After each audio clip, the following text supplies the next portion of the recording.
അമ്മയെയും മുത്തച്ഛനെയും കൊലപ്പെടുത്തിയ പ്രതി അഖിലിനെ ഇന്നലെ തെളിവെടുപ്പിന് എത്തിച്ചു. തീരെ കുറ്റബോധം പോലും ഇല്ലാതിരുന്ന അഖിലിന്റെ അവസ്ഥയെക്കുറിച്ച് പോലീസ് പറയുകയും ചെയ്തു. പോലീസിനും മാധ്യമങ്ങൾക്ക് മുന്നിൽ കൊലയാളി അശ്ലീല ചേഷ്ട കാണിക്കുകയും ചെയ്തു. ഒളിവിൽ കഴിഞ്ഞ പ്രതിയെ കഴിഞ്ഞ ദിവസമായിരുന്നു ശ്രീനഗറിൽ നിന്ന് പിടികൂടിയത്. 4 മാസം പോലീസിന്റെ കണ്ണു വെട്ടിച്ച് ഒളിവിൽ കഴിഞ്ഞ ഇരട്ടക്കൊലക്കേസ് പ്രതി അഖിലിനെ കേരള പോലീസ് ശ്രീനഗറിലെത്തി പിടികൂടുകയായിരുന്നു.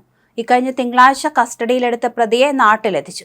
2024 ഓഗസ്റ്റ് 16-ന് പടപ്പക്കരയിലെ വീട്ടിൽ വെച്ച് മുത്തച്ഛനെയും പിന്നീട് അമ്മയെയും കൊലപ്പെടുത്തുകയായിരുന്നു.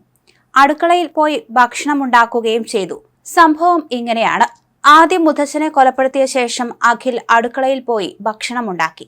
ഭക്ഷണം വിളമ്പി നൽകാനായി അമ്മ പുഷ്പലതയെ അഖിൽ ഫോൺ വിളിച്ചു വരുത്തുകയായിരുന്നു. വീട്ടിലെത്തിയ അമ്മയെ ചുറ്റിക കൊണ്ട് ആക്രമിക്കുകയായിരുന്നു. നിലത്ത് വീണ പുഷ്പലതയുടെ മരണം ഉറപ്പാക്കാൻ വേണ്ടി ഉളികൊണ്ട് കുത്തുകയും ചെയ്തു. പിന്നീട് TV ഉറക്കെ വെച്ച് പാട്ടുകേട്ടു. പിന്നീട് 6 മണിയോടെ വീട്ടിൽ നിന്ന് രക്ഷപ്പെടുകയും ചെയ്തു. അതേസമയം അഖിൽ ലഹരിമരുന്നിന് അടിമയാണെന്ന് പോലീസ് പറഞ്ഞു.